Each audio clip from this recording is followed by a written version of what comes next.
Cet ouvrage s'intitule Rebelle, point d'interrogation, le libertaire indigné. Parce qu'il m'a semblé, toujours pareil, en parlant avec bon nombre de personnes, que cette dimension libertaire de l'esprit humain, qui a un rapport évidemment à un désir de liberté, est quelque chose de très important. Alors, évidemment, il y a des personnes pour qui la liberté est quelque chose de plus fondamental, ils vont se battre pour être libres, voilà. Un anarchiste, par exemple, de manière radicale politique.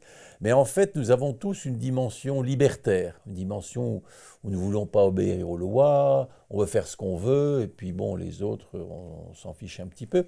À différents degrés, nous l'avons tous.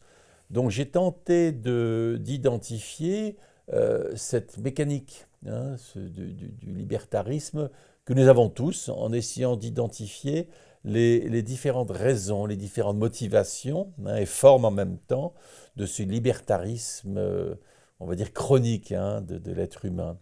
Alors quelques exemples, liberté c'est faire ce que je veux, déjà les enfants tout petits, je veux faire ce que je veux.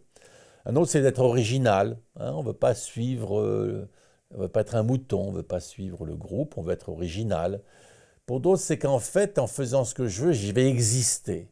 Sinon, je suis noyé dans la masse, donc le désir d'exister, ou on peut dire la peur de disparaître. Voilà. Ce qui peut aussi être lié à un désir d'identité. On va se distinguer des autres en étant à travers cette liberté. Voilà. Être spécial, on ne veut pas être banal, on veut être spécial.